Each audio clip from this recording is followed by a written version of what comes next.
Hi అండి. ప్రభుత్వ ఉద్యోగం కోసం ఎదురుచూస్తున్నారా? అయితే మీకోసమే ఒక super good news. India post 2026 సంవత్సరానికి గాను గ్రామీణ డాక్ సేవక్ అంటే జీడీఎస్ పోస్టుల భర్తీకి ఒక భారీ నోటిఫికేషన్ తీసుకురాబోతోంది. ముఖ్యంగా మన ఆంధ్రప్రదేశ్, తెలంగాణ వాళ్లకిది ఒక గోల్డెన్ ఆపర్చునిటీ అని చెప్పొచ్చు. ఈ అవకాశాన్ని ఎలా సద్వినియోగం చేసుకోవాలో ఇప్పుడు డీటెయిల్డ్గా చూద్దాం. అమ్మో! ఒక్కటి రెండు కాదండి. దేశవ్యాప్తంగా ఏకంగా 28,740 జీడీఎస్ పోస్టులను భర్తీ చెయ్యబోతున్నారు. ఇంత పెద్ద నోటిఫికేషన్ రావడం చాలా అరుదు. సో కరెక్ట్గా ప్లాన్ చేసుకుని అప్లై చేస్తే మీ చేతిలో ఒక గవర్నమెంట్ జాబ్ ఉన్నట్టే. మీ qualification just 10th class pass అవడమేనా? సెంట్రల్ గవర్నమెంట్ జాబ్ కొట్టాలన్నది మీ కల. అయితే ఈ అవకాశం పక్కా మీకోసమే. అన్నిటికన్నా ముఖ్యంగా మీ సొంత ఊర్లోనే మీకు తెలిసిన వాతావరణంలో పనిచేసే ఒక అద్భుతమైన ఛాన్స్ ఇది. సరే, ఈరోజు మనం ఈ 6 ముఖ్యమైన విషయాలు తెలుసుకోబోతున్నాం. అసలు జీడీఎస్ జాబ్ ఎందుకు అంత గొప్ప అవకాశం? దానికి కావలసిన అర్హతలేంటి? ఆన్లైన్లో ఎలా అప్లై చేయాలి? ఏమేం డాక్యుమెంట్స్ కావాలి? ఎగ్జామ్ లేకుండా సెలక్షన్ ప్రాసెస్ ఎలా ఉంటుంది? ఇంకా శాలరీ, జాబ్ రెస్పాన్సిబిలిటీస్ ఏంటో చూద్దాం. పదండి, ఇక డీటెయిల్స్లోకి వెళ్ళిపోదాం. గ్రామీణ డాక్ సేవక్. ఇది కేవలం ఒక ఉద్యోగం కాదండి. మీ సొంత ఊరిలోనే ఉంటూ అక్కడి ప్రజలకు సేవ చేసే ఒక మంచి అవకాశం. ఇది మీకు స్టెబిలిటీ, జాబ్ సెక్యూరిటీ ఇచ్చే ఒక సెంట్రల్ గవర్నమెంట్ జాబ్ అనమాట. ఇంతకీ ఈ జీడీఎస్ జాబ్ని ఎందుకు సెలెక్ట్ చేసుకోవాలి? ఫస్ట్ అండ్ ఫార్మోస్ట్, ఇది సెంట్రల్ గవర్నమెంట్ జాబ్. అంటే జాబ్ సెక్యూరిటీ ఉంటుంది. వర్కింగ్ అవర్స్ కూడా ఫ్లెక్సిబుల్గా ఉంటాయి. మంచి జీతంతో పాటు మీ సొంత ఏరియాలోనే పనిచేసుకోవచ్చు. ఫ్యూచర్లో ప్రమోషన్స్ కూడా ఉంటాయి. సో ఇన్ని బెనిఫిట్స్ ఉన్నాయన్నమాట. ఓకే, ఇప్పుడు చాలా ఇంపార్టెంట్ టాపిక్కి వచ్చేశాం. అదే ఎలిజిబిలిటీ. అంటే ఎవరు అప్లై చేయొచ్చు, ఎవరు చెయ్యకూడదు అనేది క్లియర్గా చూద్దాం. దీనికి కావలసిన బేసిక్ క్వాలిఫికేషన్స్ ఏంటో చాలా జాగ్రత్తగా వినండి. ఫస్ట్, మీరు 10th క్లాస్ పాస్ అయి ఉండాలి. అందులో మ్యాథ్స్, ఇంగ్లీష్ కంపల్సరీ సబ్జెక్ట్స్. రెండోది, మీకు లోకల్ లాంగ్వేజ్ అంటే మన తెలుగు బాగా వచ్చుండాలి. 10th వరకు తెలుగు చదువుంటే సరిపోతుంది. ఆ తర్వాత బేసిక్ కంప్యూటర్ నాలెడ్జ్ ఉండాలి. ఇంకా సైకిల్ తొక్కడం ఖచ్చితంగా వచ్చుండాలి. ఇవి చాలా సింపుల్ కదా. ఇక ఏజ్ లిమిట్ విషయానికొస్తే నోటిఫికేషన్ రిలీజ్ అయ్యే నాటికి మీ వయస్సు కనీసం 18 ఏళ్లు ఉండాలి. గరిష్ఠంగా 40 ఏళ్ల వరకు అప్లై చేసుకోవచ్చు. అయితే కొన్ని కేటగిరీల వాళ్లకి ఏజ్ రిలాక్సేషన్ కూడా ఉంది.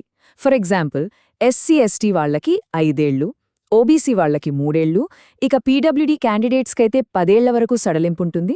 అదే మీరు పీడబ్ల్యూడీ ప్లస్ ఓబీసీ అయితే 13 ఏళ్లు, పీడబ్ల్యూడీ ప్లస్ ఎస్సీ/ఎస్టీ అయితే 15 ఏళ్ల వరకు ఏజ్ రిలాక్సేషన్ లభిస్తుంది.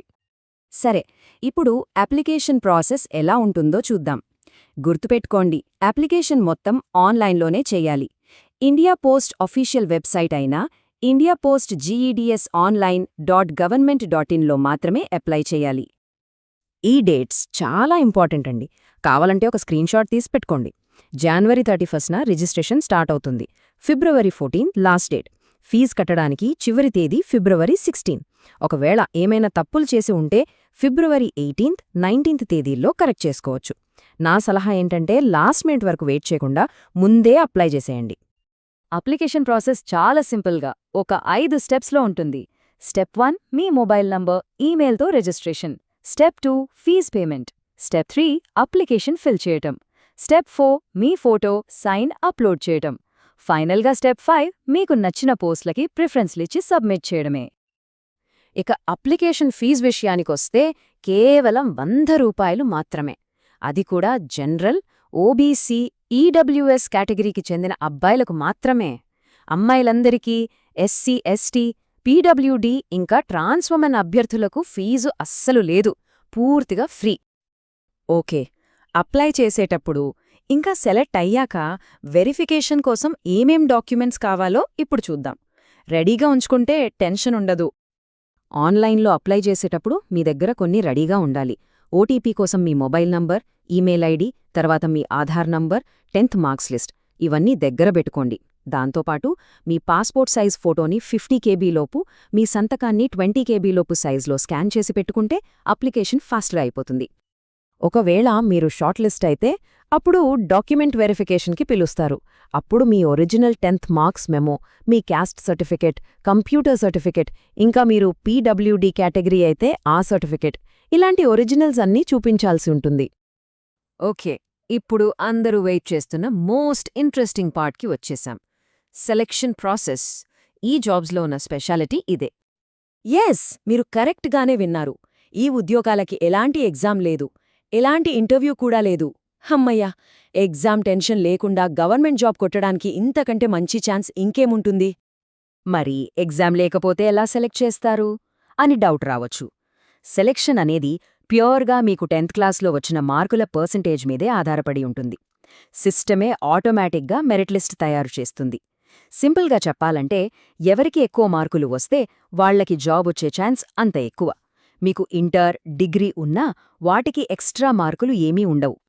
సరే, జాబొస్తే శాలరీ ఎంతొస్తుంది, అక్కడ మనం చెయ్యాల్సిన పనులేంటి, ఆ వివరాలు కూడా క్లియర్గా తెలుసుకుందాం.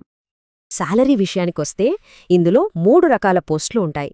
బ్రాంచ్ పోస్ట్ మాస్టర్ అంటే బీపీఎం పోస్టుకు నెలకు 12,000 రూపాయల నుండి 29,380 వరకు వస్తుంది.